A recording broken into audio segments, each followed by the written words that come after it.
out, a lot has changed in the last 10 years. You never change. I think we have been sort of speaking to you. I wish that were true. While you were giving birth to your child, you were also giving birth to your next venture. True, that's true. Where does the drive and the energy to start up all over again come from? It comes from the ambition that we as entrepreneurs building in India today have, which is to build globally defining brands from India for the world. So by the way, what is it called? It's called Edition. We're building a new age consumer appliances brand from India to the US.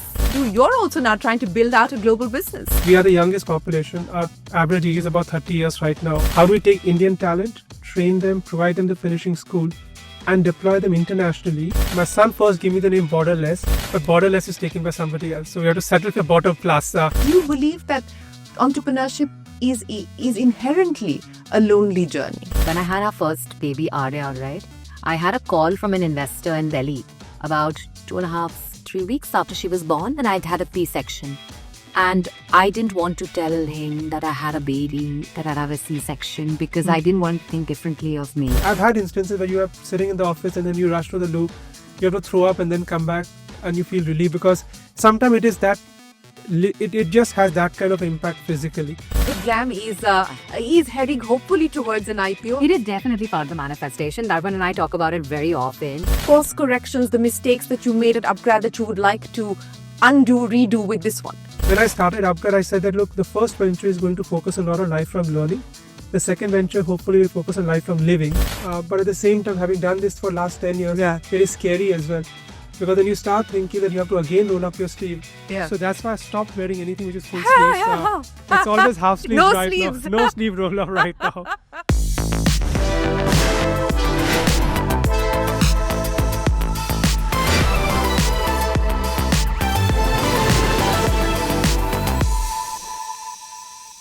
Hello and welcome to Young Turks Reloaded. I'm Shereen Bhan. My guests on the show today have been on Young Turks over a decade ago, and a lot has changed since then.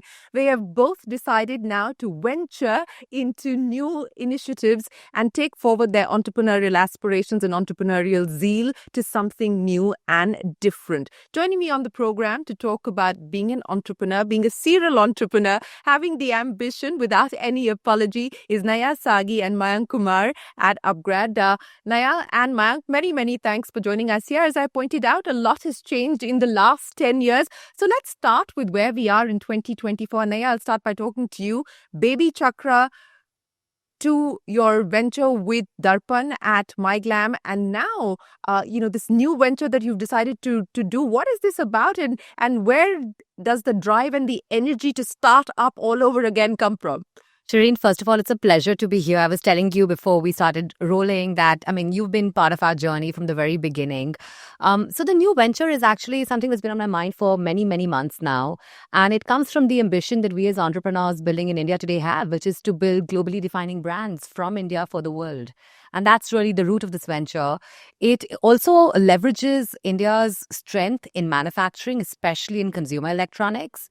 So to cut a long story short, we're building a new age consumer appliances brand from India to the US. But the way we're looking at appliances is the completely fresh lens of saying, can we look at appliances that power our lives daily from a lens of hardware and software intersecting, and really build a design-led, intuitive, intelligent experience for the world? So this is pretty audacious, because we don't have globally relevant Indian brands, especially not from the manufacturing space in India. Why do you believe that you can take a shot at this and make it go?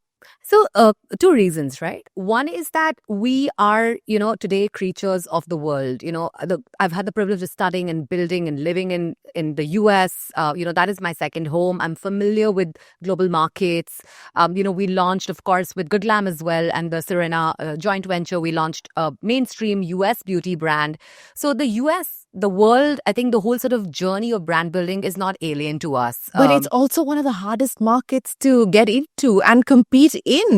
I think it's actually a little bit, I won't debate that it's not hard, but it's actually a really interesting market because it's a very product-led growth market.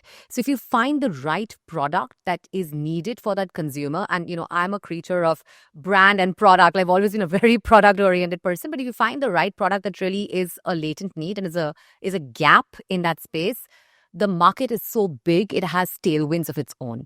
And the other thing, the second piece to this is that interestingly enough, unlike India, the channels are actually very well established in the US.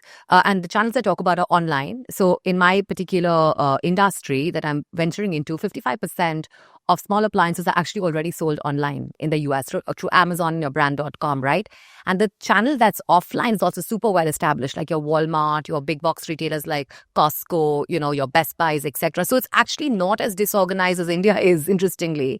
And that really is a very interesting part for us as founders to look at, analyze, and understand where we have a right to win with our networks and with the products that we're bringing to market. Okay, I'm going to come back to this in just a second, and I want to understand more from you about this latest venture. And I know that's something that both of you believe in, that it's important not to be better, but it's important to be different. So I'm going to talk to you about that in just a second. But Mayank, let's talk about you. And, again, the similarities between what you're attempting to do. You're also now trying to build out a global business. Yeah, no, I think you said something. In 10 years, a lot changes.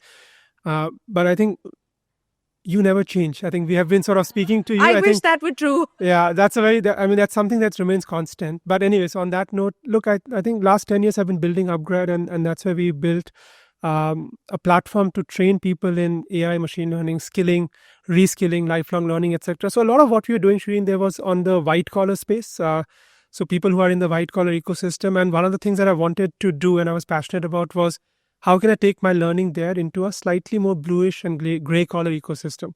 And I think in that process, I felt one of the biggest thing is India's only natural resource that we have is our people. I mean, we don't have coal, we don't have oil, we don't have minerals, and how do we build on top of people? And therefore, the thought was, look, we are the youngest population. Our average age is about 30 years right now. Japan is at 50, Germany is at 47, US is at 40 right now. How do we take Indian talent, train them, provide them the finishing school, and deploy them internationally? Partly because in India, blue collar and grey collar, you can't monetize enough because the starting salaries are 15,000, 20,000 rupees a month. But the moment they get deployed internationally, their salaries go to about 3 lakh, 4 lakh rupees a month. So for that was a thought process. I think in the process, you solve for the problem that the developed economies are facing in terms of skill manpower. You solve for employment in India, and you solve for better quality of life for those individuals, because now they can go and earn a higher amount of money. While on a macro front, it all looks good. Yeah, at the exactly. micro level, it's very, very poor. And that's exactly what I was going to come to, because at the macro front, as you pointed out, I mean, these are challenging, large, complex problems that require solutions, and they require solutions now. But, you're dealing with visa issues, you're dealing with immigration issues. Even if there is a need and a desire, you're up against, the lack of political will and political capital in many parts of the world at this point in time to be able to get that talent across. So what has that experience been like for you, building a business to deal with all of the regulatory challenges? So there are a lot of unknowns in the process, you rightly said, because not everything is very clear that if you do this, and then this will happen. But that's the beauty of the ecosystem. And I'm a big fan of what IT service industry did when getting a visa to get onshore, offshore was obviously a challenge. But I think they built this. But it was largely offshore when it started. Yeah. I think a lot of body shopping was happening. But today, if you see, I sometimes come with a question that, do people have an option? And I think the question is, would a developed country like Germany, US, UK, China, or maybe Japan, Korea have an option but to get people from India? And I think that's where I felt that they don't have an option. And I visited some of these places. If you go and visit these nursing homes, nobody wants to work. I get what you're saying, but look at what's happening on the campaign trail, whether it's the US or it's the UK or large parts of Europe at this point in time. I mean, the rhetoric on the campaign trail is we don't want immigration. And, it kind of sort of is this blanket kind of no. So you're up against that in terms of sentiment. And I feel that that's where the advantage lies, that as entrepreneurs from India who are building for the world, you have to find that real play around policy arbitrage or cost arbitrage or people arbitrage. And I feel here, if you look at all the countries who have said, no, I don't want these people in, except technology and healthcare. So they always put that except bit where talent is absolutely needed. And I think the first area that we are starting with is healthcare, and taking Indian nurses and talent pool and deploying them internationally. And I think there's a very strong mandate by the government in India to look for global. So I'll give you one statistic. India has about 35 million Indians living abroad. That number would make Indian diaspora maybe the 20th or 30th largest country. An Indian diaspora is sending about $125 billion worth of remittance back to India. Our total oil import bill is about $150 billion. Yeah. So I think in some way government is going to push for it, and internationally the ecosystem won't have. You will see some right wing, some left wing, and that sort of flow happening. But we have to provide the talent internationally. Otherwise, there's no other option that they have right now. I'll come to how you're building this out in a second, but it's something very interesting that you pointed out over there, and I want to come to you with that, Naiyya. I think one of the lessons of entrepreneurship is to look at the asterisks, to look at the caveats and to look at the white spaces that you can focus on to build your business. Through the experience of BabyChakra, Good Glam, and now this latest venture. By the way, what is it called? It's called Edition. So let me tell you a bit about the brand as well. So I woke up at 3 a.m. in the morning and I knew I had the brand name. Why 3 a.m.? I can't sleep, Is that typically when you wake up? I think, as entrepreneurs, and I think we'll all relate, and you will relate as well. Like, when you're obsessed with what you're building, your sleep seems like a waste of time. So I woke up at 3 a.m. and I was like, I have the name. It's Edition. And the reason because, I loved Edition was because for someone who's design forward, it brings to mind limited edition drops. Right. But the short form for Edition is EDT, which actually stands for Electronic Design Technology in geeky lingo. So folks who are really into technology, like us, we really love that too. So Are you a tech geek? I have been. I mean, I've been obsessed. I mean, we were doing machine learning in BabyChakra when we didn't even know what we were doing, right? We were creating surreptitious journeys, looking at cohorts of mothers and figuring out like how do you parse that data to make it more relevant for people who were using our product at that point in time. So all product-led growth, viral cycles, referral cycles, but all powered by data and by analytics. So the asterisks that Edition is hoping to capture on. So there are two pieces to this, right? One is that there's a global shift, right, which is moving away from China as a source of supply, especially in small appliances. China today powers 95% of small appliances supply in the world, right? And if you look at what's happening in the US and equally what's happening in India, everybody, including the big box retailers, your sort of online retailers, the government, of course, we're all saying, how do we move away from having this dependency on China? And in parallel, if you look at the EMS, the Electronic Manufacturing Services industry in India, which is already at $100 billion and poised to be $400 billion in the next couple of years, that industry is thriving now. It's finally found its feet, right? And it's doing PCB boards, it's doing like smartphones. And there's a, very interesting sort of cycle around that, which is also around appliances, which has always been there, but it's now getting like more power and more sort of boost with becoming smarter, more connected devices and, bringing in new technologies.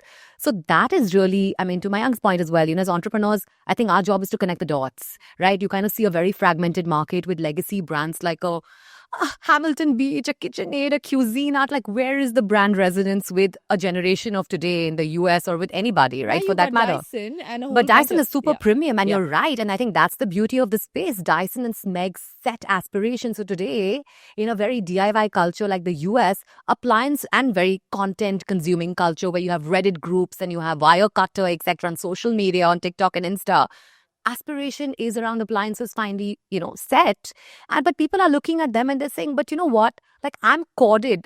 I'm a person on the move. I'm a generation on the move. But my life is corded to the walls with my electric kettle, right? My appliances are dumb. I'm living agentic, in my daily life. But my appliances are dumb. Like, we have to reimagine. Like, people are like inspired by visuals of homes and you have the same black, white, grey plastic. I mean, it's so simple, and it just feels like once you see these trends, right, in consumer demand, you see like the channel demand and you see like sort of the industry, booming. As an entrepreneur, when you see this problem, you just can't unsee it. You connect the dots, you're like, and who can solve this? Someone who has experience in all of these, pieces and bringing it together. And that's me, Shereen. There you go. Clearly, you have positioned yourself as the answer to this challenge and this problem. But, coming back to where Naiyya left things off as far as the journey of entrepreneurship is concerned. And I think many successful businesses that have gone on to create established brands have done so when the founder has encountered a problem that they have faced themselves and then want to solve. Through the learnings of what you've been able to do with upGrad, and as you take those learnings forward, what have been the big insights or the course corrections, the mistakes that you made at upGrad that you would like to undo, redo with this one? No, many. I think in hindsight, we can all be billionaires.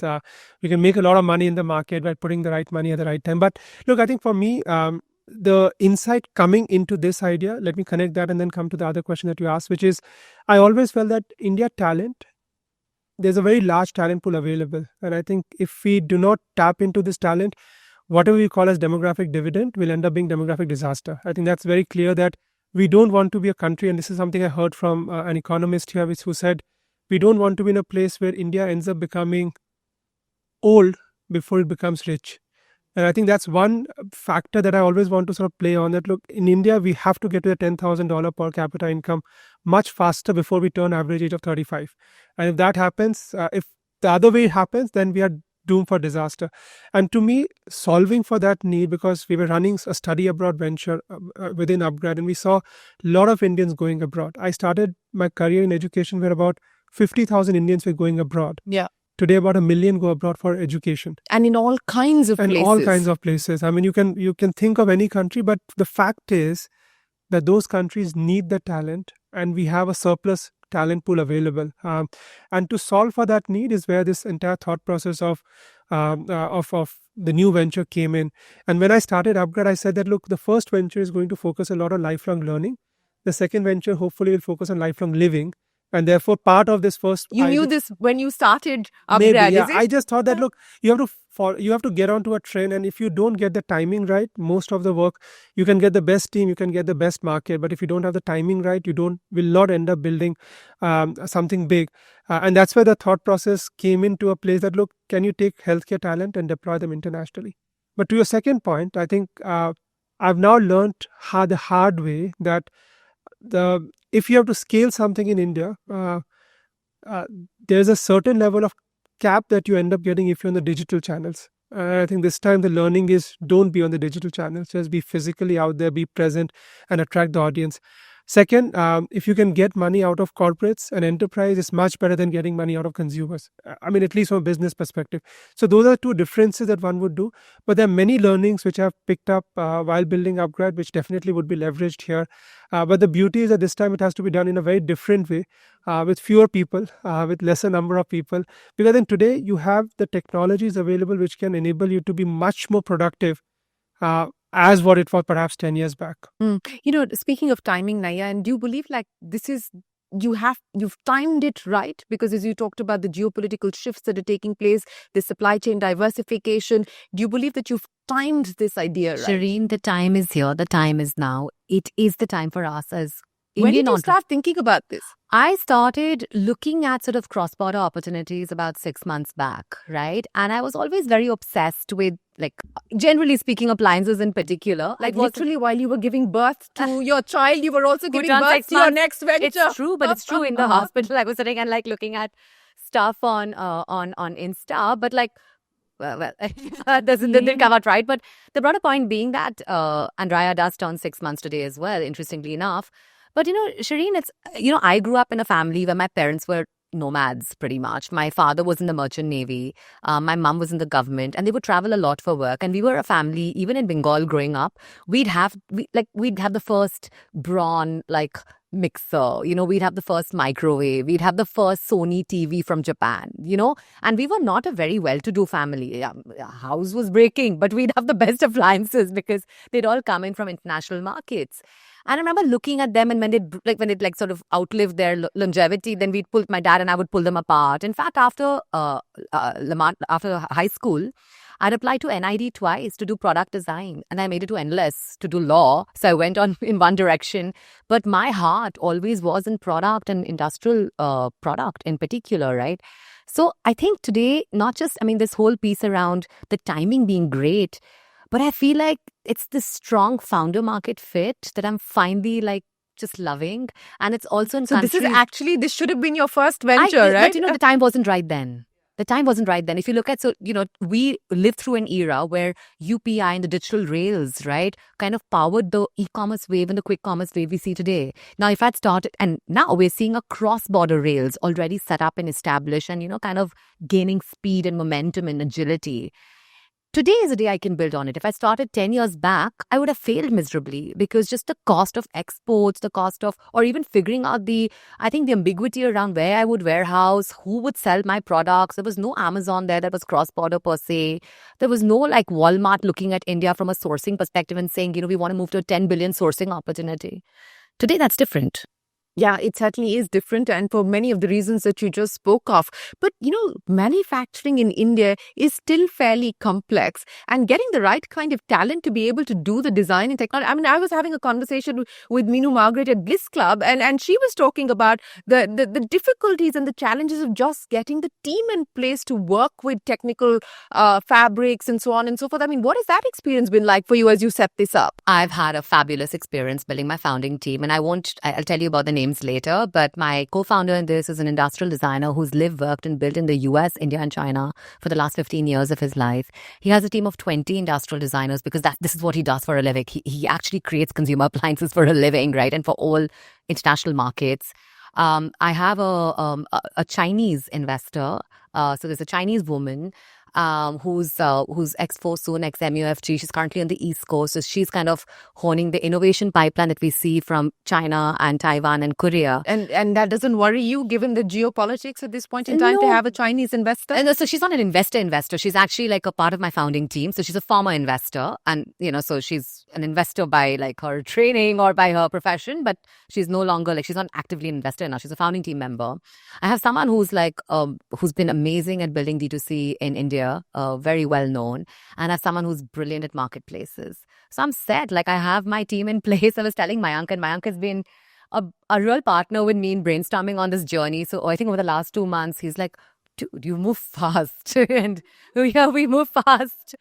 But I wrote about this today as well on LinkedIn, Shereen. I think as an early stage entrepreneur, you only have two things. You have momentum and you have conviction. That's it. If you lose one of them, then you have no right to play. But she makes it sound very easy. It's not as easy as she makes it sound. To have both momentum and conviction, to pick up where Naiyya left off, Mayank, what's that been like for you through the experience of building out upGrad as well as now this new venture? And by the way, what is it called? It's called BorderPlus. So it's a border. So my son first gave me the name Borderless. He said it should be called Borderless because you're trying to build people which can move across the border. But Borderless is taken by somebody else. So we have to settle with BorderPlus. And then I was thinking of what should be the logo. And interestingly, he again came back. Why don't you just put the map of the world with no borders? And that's your logo. And how old is your son? He's 10 years old. He's 10. He's 10 years old. I don't know how he gets to these things. But I think one point that you mentioned, like timing may not be sometimes that you can hit the timing really well because nobody can time the market. But I agree to what Naiyya said that it's sometimes, I don't know what's the Hindi word for manifestation. But the moment you start manifesting, sometimes you start seeing all the articles and all the news around the same thing. I started thinking about it 3 to 4 months, 5, 6 months, similar time as what Naiyya would be thinking.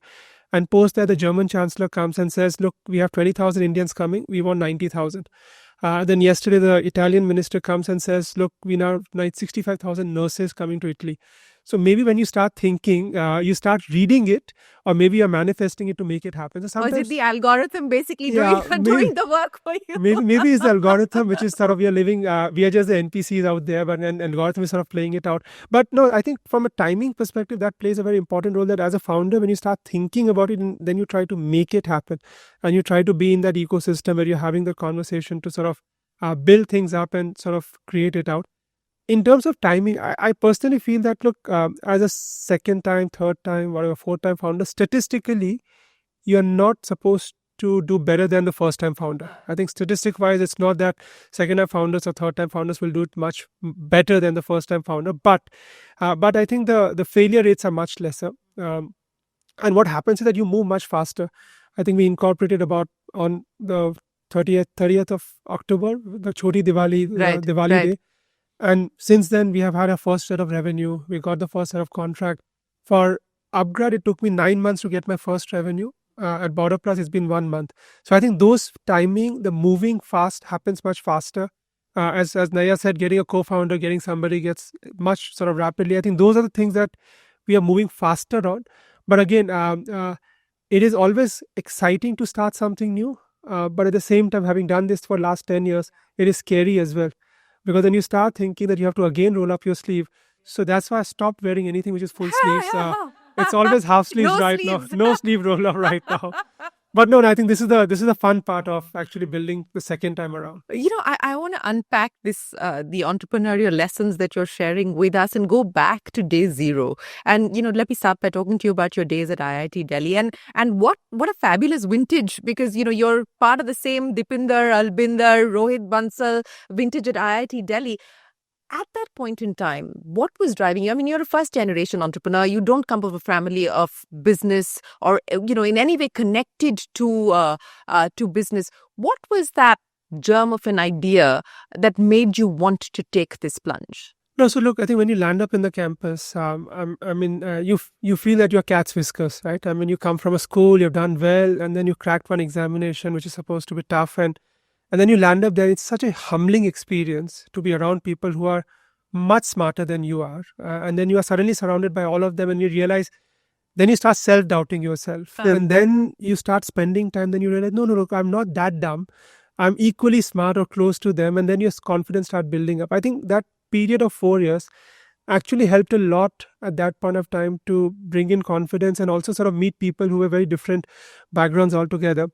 I never had a thought that I will ever do anything of my own in my life. Never. I think growing up, business was seen as you will have to do a little bit of shortcut and maybe there's a bit of leakage that needs to happen for you to be successful. And there's ethically, you will have to take the wrong side. And ethics in my family was very important. And look, never thought business will come in. And I think 2008-9, Binny and Sachin started Flipkart. So early days, we'll phone them up and say, okay, can you send few books over? Because that's how it was starting up.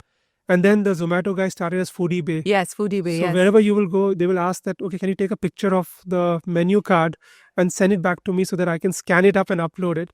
No, when they started building something, that's the time when it hit me that, look, if these guys are doing it, there's something that one can do oneself only.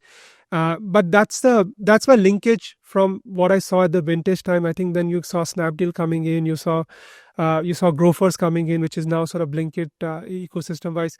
And then we started people, okay, this guy was sitting next to me and he's now building this business. So there's something that you can also do. And post that, Shereen, I've been in education. So over a period of time, saw a lot of sort of white spaces to build on. And that's where the germ of an idea for upGrad came in. But at the same time, the thought process that, look, so many have done it, I think I can also. And I was meeting, I don't know if you know Pankaj Chadda from Zomato. So I was meeting him and I was having a conversation. Look, I'm thinking of starting. He said, why did you join Zomato? I said, no, I'm thinking of starting up something. They said, join Zomato. And then we discussed one thing that, look. Would have been an entirely different story had you decided to join Zomato, right? It's a very different story. But that time Zomato was at about $60 million valuation, not what it is today right now. So I think at that point of time, the conversation that we were just having back and forth and we said, what's the plan B, Mayank? I said, look, the plan A for upGrad is that it's $1 billion company. Plan B, it was a $900 million company. Because that's the time unicorn were coming into existence. So I think one of the learning that in that conversation that we realized that, look, when you're going in, then you have to go all in.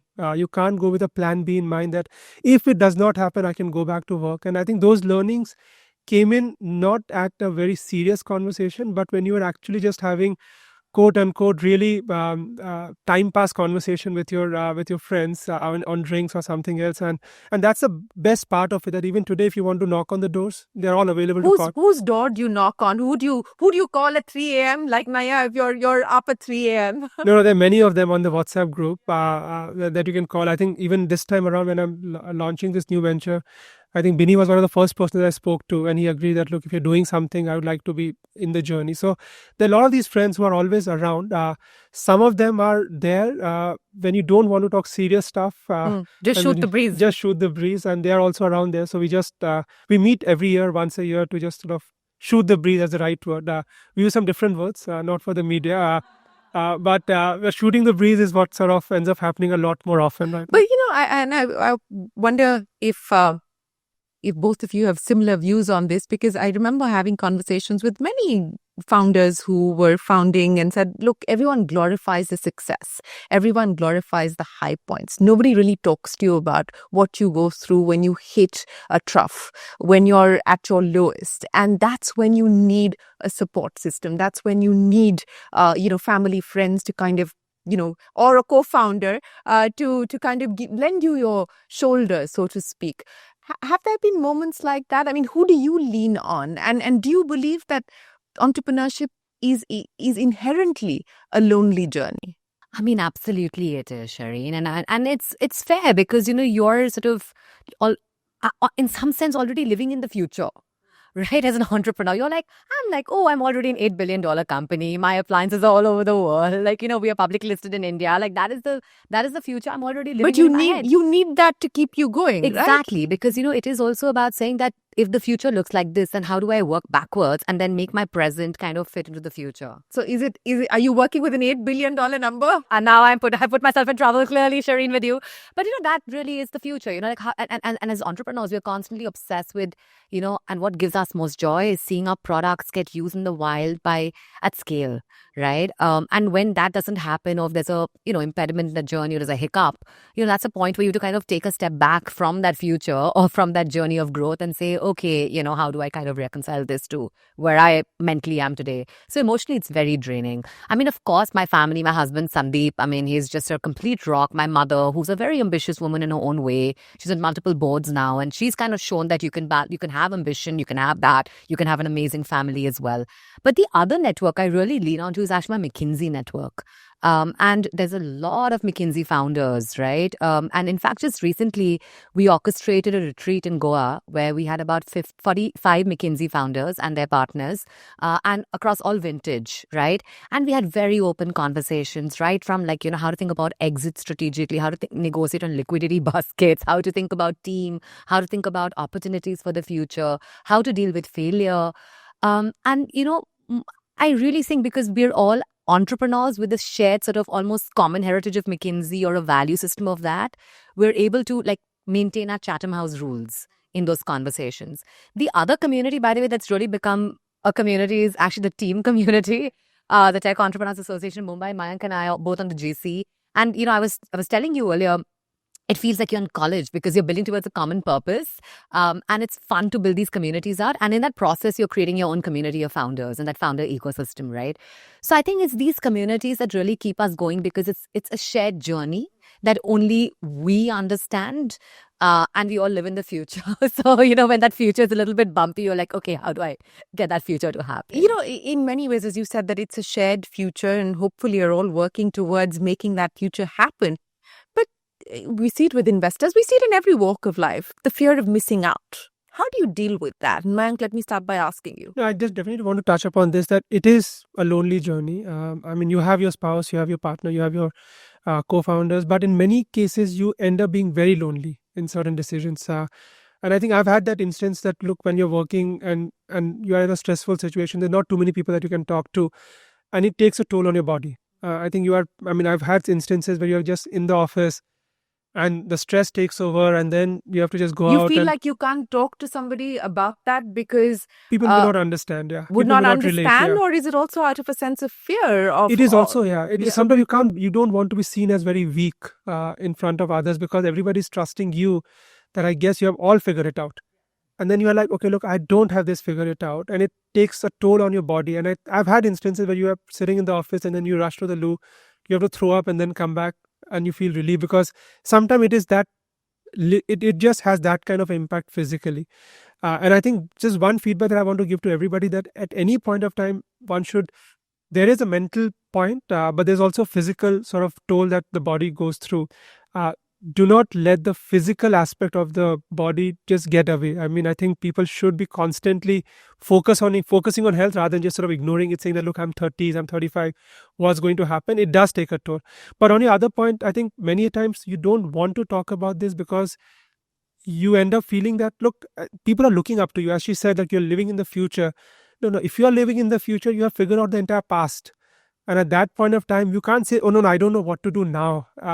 So there are not too many people that you can talk to. And therefore, you need to find small circle of friends whom you can have a conversation and just be very open about things. Because I think that one bit that Naiyya mentioned, that people that you are close to, they will make it they will keep it very confidential. And they will let you give feedback and advice what they have gone through. I don't go to anybody to ask for answers. I just go to somebody just to To talk. Talk it out. Just talk it out. I don't need any answer from you because I don't think you will know better than I do about what the answer should be. But just hear me out, and I'll go back home and I'll figure my shit out myself and find the solution for the problem. But I mean, that's how people end up coping with things in the process. Yeah, but this fear of missing out, Naya, and we're living in an era today where you've got IPOs happening, blockbuster listings, and everyone's focusing on the kind of wealth that's been generated and so on and so forth. How do you distance yourself? How do you find perspective when these are the headlines that are chasing you? Shereen, I didn't have that perspective earlier, and I'll tell you a little bit more about that. When I had our first baby, Arya, right, I had a call from an investor in Delhi about 2.5, 3 weeks after she was born, and I'd had a C-section. And I didn't want to tell him that I had a baby, that I had a C-section, because I didn't want him to think differently of me. Because women are penalized Correct, for gender and for correct. And I didn't want him and so on questioning and so my forth. commitment. So in my head, I was like, I don't want anybody questioning my commitment. And I remember, against all better judgment, hobbling to the airport, hobbling through security. In fact, the CISF officer taking my breast pump out and say, "Ma'am, aapko ghar jana chahiye," But doing all of that, then going to that meeting, people looking at me like I was crazy, because then they figured out that I'd just gone through this like momentous journey and an operation, and then coming back home. And, I look back at that time and I was under so much FOMO from myself just to prove myself. And that's the kind of inordinate pressure we put on ourselves as entrepreneurs. Today, of course, I'm a lot more confident. But I also know, and I'm being very open with you, Shereen, we've talked about this offline as well, that we are looked at. I mean, I am looked at differently. Like if I talk about ambition, if I talk about the fact that I'm like a pre-seed company, I'm a, on paper business plan company, they'd be like, oh, come prove yourself. There's always like a different milestone to prove myself. And despite all that I've done, my commitment, my accomplishments, who I am over the last 9 years. So I do have to go that extra mile. So with me, there's I think always going to be a little bit of FOMO. Which will happen because I will have to go that extra mile to prove myself. And I'm cognizant of that. I hope it changes for the next generation. So it hasn't gotten any better? I mean, it has in some parts. It has, for sure. But maybe it's gotten better for me because, I already have a set of allies that I've built over time and who know me and know what I'm capable of doing and my commitment. But is it better for everybody? So does it worry you that today, as you start Edition, where you're talking about technology and you're talking about appliances, and this is a woman-led business, that you're going to find it harder to actually be able to get funding on board? So, the way I think about it is as follows, right? What does this business need? And then am I the right founder for it, right? It needs context to India and the US. I have that. It needs networks in India and the US. I certainly have that. It needs a consumer understanding, which I have, and a consumer insighting. Who are my customers? It's going to be a lot of women because I'm looking across home, kitchen, and beauty. I'm a woman. Hello. So what do I need? I am that person. But it isn't enough. It's clearly not enough as the data shows us. I mean, true, Shereen. And I think that's what we need to, I think that also is that piece that drives all of us to prove the data wrong in time, right? To change that data. So in some sense, when I look at my journey, it's a journey of two things. One is about Indian entrepreneurs proving to the world that they can build global world-class brands from India, not just an India story. It's actually a global story. And the second is that women can build large technology businesses. And I want to make that happen. And that's two things that keeps me awake at night. The different kind of pressure on women specifically and women founders particularly. But, mind talking about this sort of taking brand India global, aspiring to build a world-class company in India for a global market. What do you see as the big challenges there? I mean, there's plenty of ambition. There's clearly plenty of need, as you point out. But, what are you mindful of as you go about starting this new journey?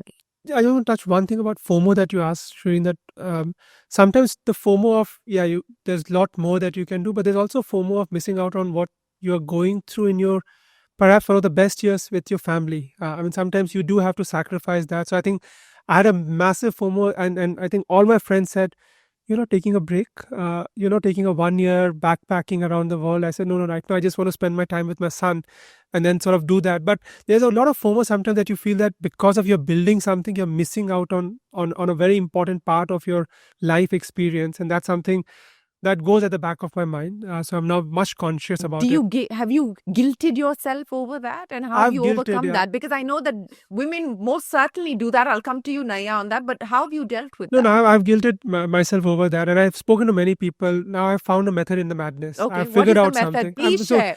no. So look, I've kept for me now. I've like for me, I must say that without my wife, I don't think I would have done the last 10 years so far. But even now, going forward, it's been very clearly time allocated. That this time is sacrosanct, and you need to spend time. I guess that's a luxury of being perhaps starting something second time, because today you can say, look, I know the stuff, I'll figure it out, I'll be much more as Naiyya said, that we start prioritizing much better. Yeah. And in the prioritization I've kept, if this is a time block, people have to move around the time block. But in 10 years back, I would not have shifted I would have shifted time block for anything and everything. So that's a difference that has come in. There's no, And that's the learning. that's the But learning. it also yeah, comes with yeah. experience and Yeah, confidence. of course. And It the comes, lived yeah, experience of correct, having gone correct. through it. Yeah. So that's the FOMO that I want to solve for. Perhaps not the FOMO of listing and sort of this and that, but that bit is something I definitely want to solve for in the second journey out here. But to your other point on, see, I realized one very interesting, the Indian brands going abroad, right? One big shift that at least I've seen between India and European culture is, in India we say, ho jayega. It will happen. And then we work backwards to make it happen. And when you are landing up and talking to a European guy and he's like, look, have you tested it 5 times, 10 times? I will jump from the plane and then I will stretch my own parachute and land. But those guys will test the parachute 10 times, 15 times before they land up there. So I think there's a massive difference in the way the way we take it to the final level, because India is a very much a country in motion all the time. I think we are growing so rapidly, we are going at such a fast pace that we'll first say it will get done, and then we'll figure the working backwards how to make it happen, because we have some time to make it happen. And if the need be, we'll put in like 20 hours, 30 hours, 20, 24 hours every day to just make it happen. Don't sleep and let's get it done. But that's a big difference that I see. And therefore, that actually boils down to what you define as quality. Because in India, sometimes quality is taken as, if it's functioning, it's okay. But it has to be the last mile, which matters a lot. So I think when you're building for the world, the shift that happens is that it's not just problem solving, but it's the last mile that matters. That the last mile, what you do and what the effort that you put in, will actually differentiate your product or your service with what others are seeing. And you can't live in the world that if somebody says ho jayega may not work out when you're building a global brand coming out of India. It's a strong trait that as Indian entrepreneurs we have, and we need to leverage on that. But also unlearn it in many ways. We have to unlearn that, and we have to focus a lot more on the last mile, because Indian consumers for once in a while will excuse you, will pardon you. But a global customer will not excuse you or pardon you, because they're used to a certain quality threshold. And that's what all of us need to aspire to work towards and build out. Well, Naiyya, that's going to be a big challenge for you, isn't it? How are you learning and unlearning, ho jayega versus making sure that you have the processes in place to deliver on the ho jayega? Actually, my case is a little bit different, right? Because everything, my first company, BabyChakra, we raised a certain amount of venture capital, but it wasn't like a crazy raise, right? So we grew to 25 million mothers, 10,000 Dr. Shereen. I was completely on the back of product-led growth, right? And in one of the most competitive app markets and MWeb markets in the world, right? And after a very competitive category, because mothers are highly retentive and highly evangelistic, right? When they like things. And we did it. And the reason we could do it is because we were so consumer obsessed and so consumer focused. That is our DNA. That is my DNA. And for me, it's never been about taking shortcuts. It just is not my DNA. I've never been that person, right? When I look at relationships, I build them for the long term. When I look at products, I build them for the long term. That's who I am. And my team knows that. And my founding team certainly exemplifies that in this business as well, in this new venture as well. And I think that's really where it's an interesting sort of juxtaposition, almost like a jugalbandi between commercializing early and then learning from the wild and seeing like the product and the channel fit happen, but equally like really bringing to bear like a really beautiful product that meets and exceeds customer promise. And what you said in the very beginning of this podcast, Shereen, is my WhatsApp status. products win not when you do things better, but when you do things different. That is my WhatsApp status, because that is my belief for myself and for life. And that's what I've been obsessed about. We continue to be obsessed about it. And I know that when we launch in market, we will be the best product there is in that price point, and people will love us.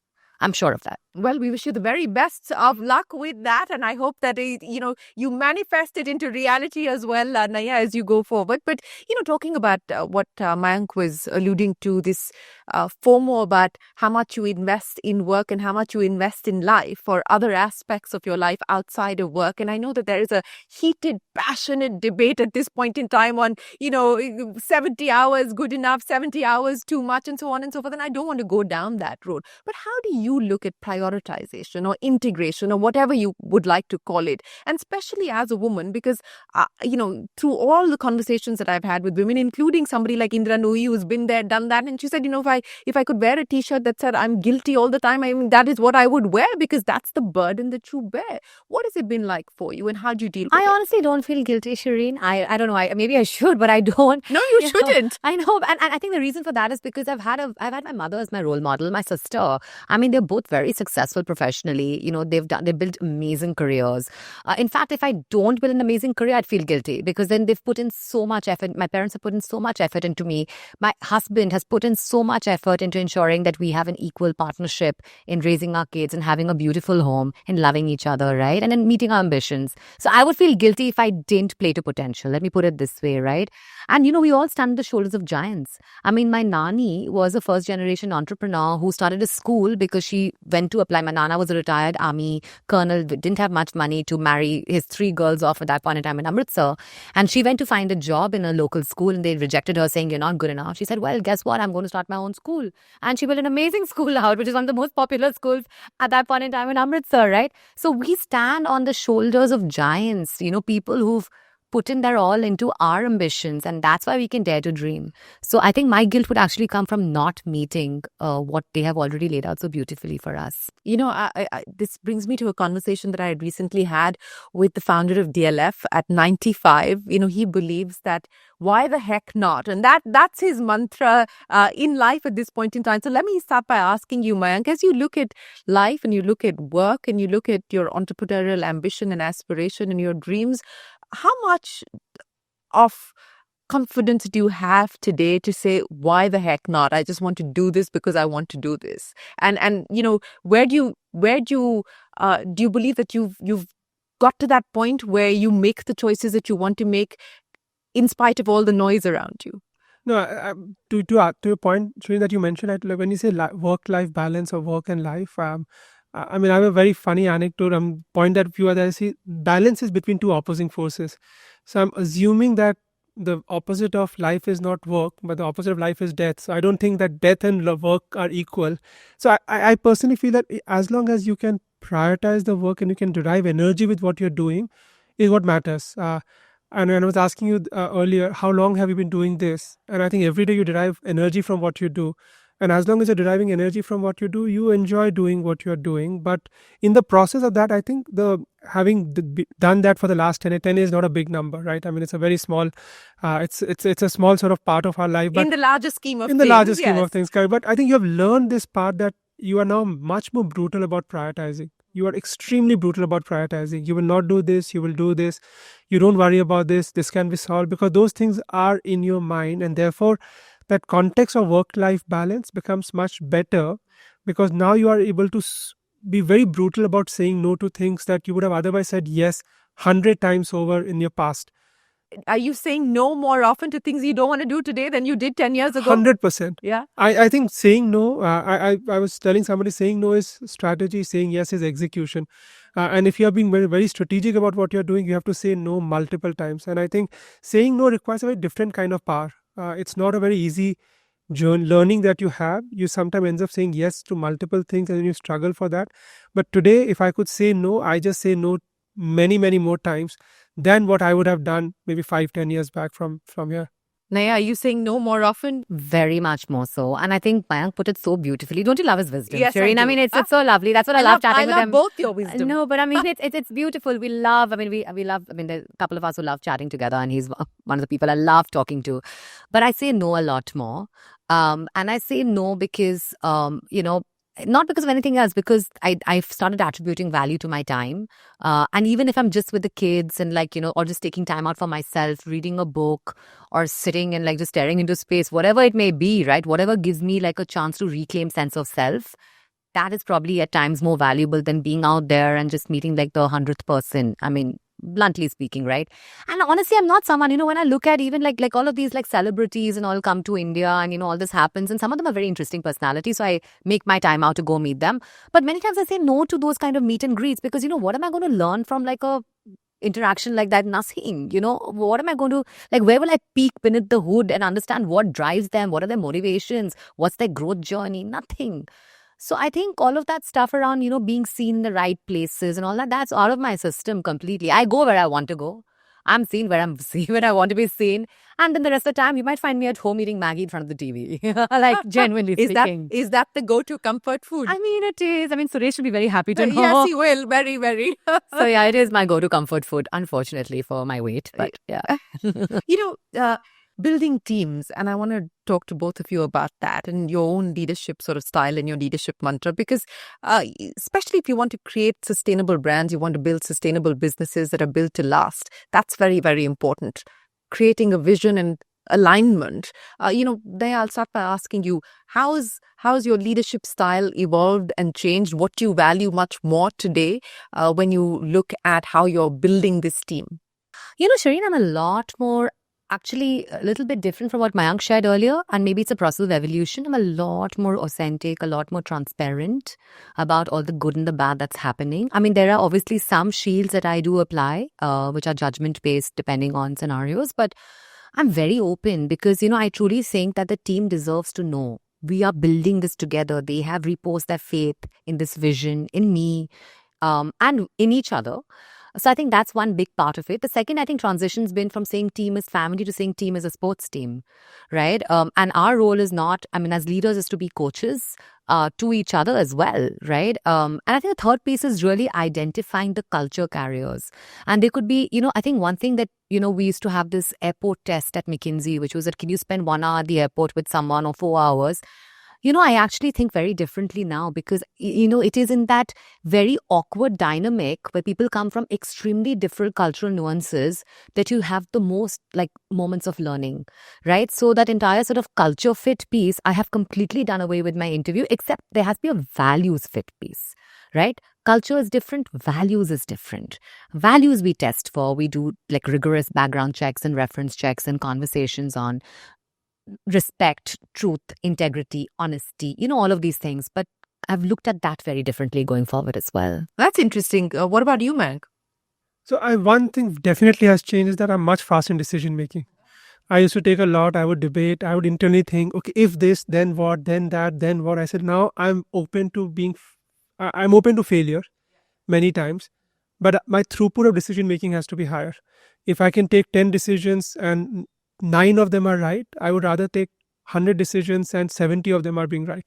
I think as leader, people look for clarity for somebody who's being able to take decision, move faster. So I think that decision making definitely has changed quite drastically. I think today I would not ponder upon a problem. I would just say, let's decide and we'll see the result of how it sort of happens, which is different to ho jayega. But still, no, I get what you're saying. Still in that sort of note of taking decision, moving much faster.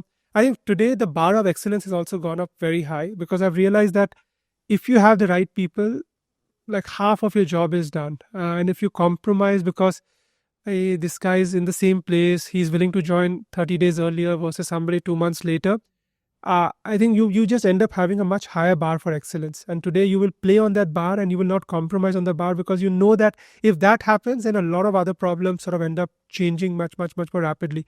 And I think today I look for people who constantly strive to make me redundant.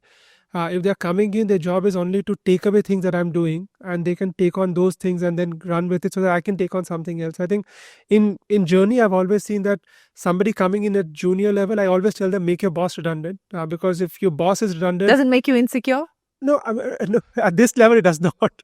But even for everybody else, I think it's a very strong feedback that, look, if you work in such a manner that if you have to make your boss redundant, then you have to make yourself redundant first. And you will only make redundant when you can let go of a lot of things and delegate a lot of things to somebody else.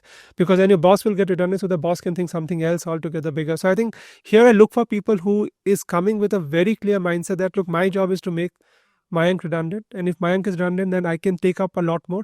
And then I can take on a lot more going forward. So I think those 3 or 4 philosophies and principles about is shaping what the next one will look like. Very different than earlier. I think earlier I would try to be more right. Today I'm trying to be more decisions. And I think those things define how you sort of end up taking and moving much faster than what you do. Yeah, that's an important distinction that you made there as well when it comes to decision making. I think the need to feel like you're always in control and being right versus doing something and then saying we'll deal with the consequences of that. I mean, of course, not to suggest that you're shooting the breeze while making those decisions, but I want to talk to you about what's happening in the ecosystem today. And as I said, there's a lot of euphoria. We've of course seen a fair degree of pain, and we've gone through a correction which we go through practically every few years, and hopefully that's behind us at this point in time. But as you look at what's happening in the ecosystem today, I mean, how do you what's the feeling that you get? I think there's definitely a feeling of energy that's come back, right? And I think that's on the back of like the democratization of capital through IPOs. People are finally sort of seeing the retail investor sort of accept and want to make startups and, interesting ventures mainstream and part of the mainstream narrative in a very different way. Not just saying, oh, we're mainstream, but actually voting with capital, which is a very big unlock. I think the other piece we're seeing is a shift to domestic investors as well, like the family funds, the HNIs. And I think that's really powerful for a country like India because, someone was telling me that even when the FIIs took away the capital from stock markets, the stock markets were still sort of, buoyant because there was domestic capital that had entered the market by then. So we're not as a country as sort of, on teetering on the edge, relying on the world to kind of come and rescue us like a damsel, right? We are our own strong women today, right? We're our own strong country today. I think that's the other interesting sort of trend, and that gives a lot of confidence in the India story. I think the third thing that I'm seeing play out is entrepreneurs today are actually dreaming global, Shereen. I think there was and with a value addition, not like with a cost minus. So if you look at the first generation of how software and services was built out, right, it was all about saying, oh, we're a cheaper alternative, back office of the world, right? Then it moved on to saying, okay, we're building for India, right? And that was an amazing narrative. And then there was a whole growth at all costs kind of a narrative. Today, the solutions and the problem statements Indian entrepreneurs are solving for are like, how do you build global brands from India? That's one. How do you think about automation and intelligence in manufacturing, robotics? How do you think about the sustainability? How do you think about solar? How do you think about so many different unlocks that are happening, and also growth, but with profitability, right? And it's not this bheer chala behind venture funding. There are other unlocks that have also happened in how people are reimagining their business. I'll just give you one quick example. I was talking to Mohit Jain, who's the founder of Norwest Learning. He sold his company, which is an education company, at $100 million at that point in time to Byju's. The time was right, everything was great, and completely bootstrapped. And yesterday, him and I were just shooting the breeze and talking a little. He's ex-McKinsey too, right? And we're chatting about his decision making on bootstrapping and what are the trade-offs, right? And those are the learnings that need to be made more mainstream. That there are trade-offs, but here's how you can actually build value in a business which has a very healthy bottom line, and you're the sole owner of that business as well. Yeah, well, look at the Zerodha story and how that's playing out in terms of bootstrapping your way to scale and success. But speaking of the unlock, and you're talking about IPOs, I mean, Good Glam is heading hopefully towards an IPO, and that's part of the process and plan at this point in time. But is that something that you see for yourself? Is that part of the manifestation? It is definitely part of the manifestation. Darpan and I talk about it very often. And God willing, it all plays when it has to, when the time is right, even for us, right? And that's why I'm still part of the Good Glam Group in many ways, right? I continue being group co-founder. My designation stays the same. I'm actually moving to an advisory role versus an operational role. So I'm going to be the strategic advisor for global markets for Good Glam, which is right down my alley, given my line of business as well, and given my belief and my understanding of global markets too. So we're very, very closely associated. We continue to be, and I know that this team has what it takes to make it happen. Well, IPO somewhere down the line, is that something that you're looking at? as a possibility? Part of the journey for sure. For upGrad, I think it's still about 18-24 months away. There's a fair bit of heads down, build the business. I think the market is at a very interesting time because companies are reaching to their growth levels and profitability levels. And for upGrad also, I think our quarterly levels, we are profitable, and then we are at the right sort of growth mark as well. But we still believe that at the level at which we are in the business, we need to build a lot more predictability. In a private market, you can say, I will be here plus minus 5-10% works. In public market, it's much more brutal than that. So I think we need to build towards that, but it's some time away, but definitely part of the journey. Is it getting more challenging, the edtech business today, given what we've seen happen around? Actually, I would say no. I think there has been a little bit of rub-off with what happened with some of the larger players in the ecosystem. But sometimes with what happens in the larger player makes it better for some of the current players altogether. So I don't think there's a negative sort of... I think investors are smart. Today, the investors are much smarter. And as Naiyya said, that today you need more the SBI caps and the ICICIs rather than a BlackRock or Fidelity coming on your cap table. And these guys know the market really well. They know what happened, what went through. They are not seeing the market just from a percentage returns from a particular line or vertical. So I think the markets are much more sophisticated. So I personally feel, I have a counterpoint, I feel the markets are far more rewarding for people who are in the education business because they're building it in the right way.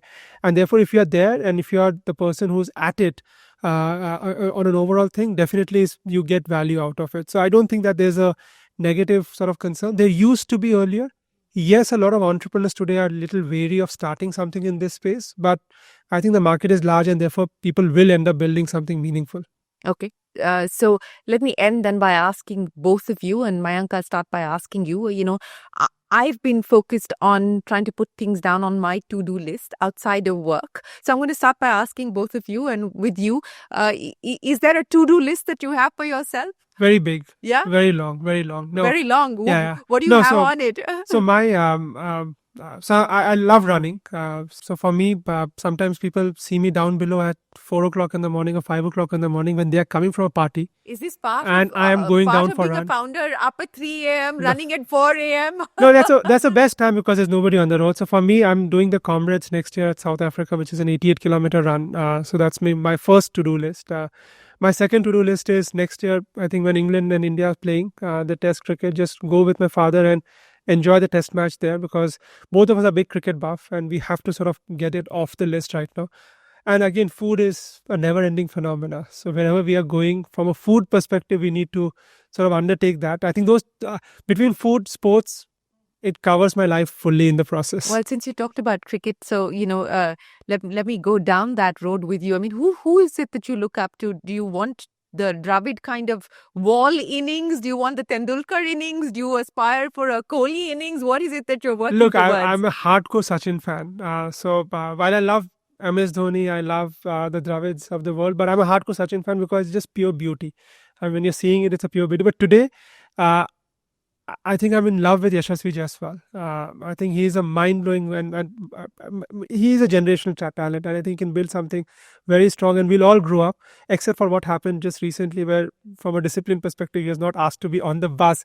But I'm a more Yashasvi Jaiswal fan, but my t-shirt still says number 18. Which is to Virat Kohli. Number 18 for life, is it? Yeah, number 18 for life. On the Virat Kohli front. Yeah, that's the Virat Kohli's number, yeah. So, Naiyya, what about you? To-do list? I mean, it's longish, but there is right on top is actually two things. Honestly, Shereen, I have a 6-month-old daughter Raya. I have a 5.5-year-old Arya. My parents and my in-laws are getting older, right? And this time is very precious. So I'm actually just ensuring that whatever time I'm not like obsessed with the business, I'm actually with them. So I can see their journey through their sort of as they get older, I see them getting slower. I see them sort of not able to hear as well, repeating multiple times. And I see my daughters growing up in front of my eyes. So that I think is top of my to-do list. And like at the same level as my time with my husband, Sandeep, who I dearly love, and who's been a real partner with me in this journey of life. And I want that to continue, that love that we have to continue. And that needs investment, that needs time. So that's something that's top of my to-do list. Apart from that, I think it's I love art. So I have a smaller house than Mayank's, but there's no wall free. Let me put it bluntly: there's no wall, there's no corner free. Next time we could shoot in my house. It's much smaller. You hear baby wailing.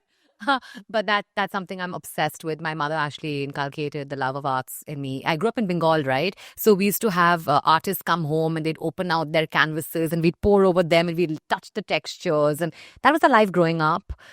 So that's something that I do in my spare time. I go and see art. I experience art. I talk to artists. I learn their journeys. So since we're talking about art, if I were to ask you to paint that canvas, so over the next 5 years, the vision for edition, the strokes that you see coming on, and Mayank, then I'll ask you about BorderPlus as well. I think three things. One is that you'd see come to bear a very beautiful, very intuitive, but also very intelligent product in the market. We'd be in the US first and then we'd launch in India. We'd certainly launch in India. I want to bring Edition to India. And that's why our headquarters is India. We'll have a sub in the US, right? I think the second piece to it is a team that's thriving, that's super driven. It's a small team. I think there is power, there is innovation that happens in small teams. I do not believe in making a statement with large teams. So I want my team to be small but extremely incredible, right? And that's the team I see myself building with on that canvas of life. And the third is I see my daughter Arya at 10 years old and my daughter Raya at 5 years old, and them sort of playing together and hopefully having a really strong sisterly bond. Well, we wish you the very best of luck with Edition, Mayank. BorderPlus, the strokes on the canvas. Not as deep as Naiyya's, but I think for me, what would love to sort of see next 5 years is we have impacted at least about 100,000 people lives meaningfully. And if we do that, we'll be doing about 500,000 people's life, because a lot of them have dependent people around that. So for me, impact of that scale is very critical. The second thing, from a product perspective, I would love if we can build a very strong AI first learning product for people, because Indian dialect, Indian language, Indian approach is very different than, let's say, a native German or native American or native English speaker. So how do you bridge that gap? And then today technology provides enough value for us to sort of figure out and build something out which is much more stronger for people to learn. I think third, I would love if the team that I'm building around me feels really proud of what they do. I think we can all build great companies and great businesses and profitable businesses, but in the process, if you're having fun along with impact, is what if the team can see that, I'll be a very, very happy founder. Well, we wish you the best of luck, and we hope that you continue to have fun as well as continue to make impact with whatever it is that you choose to do in life and at work. Naiyya and Mayank, it's been an absolute pleasure. Thanks very much for joining us here on this edition of Young Turks Reloaded. We will, of course, keep tracking your stories on the program. But for today, thanks very much for your time and, more importantly, your insights. Thank you. Thanks, Shereen. Thank you. Very much. Well, with that, it is time for us to wrap up this edition of Young Turks Reloaded. From all of us here on the team, for now, goodbye and many thanks for watching.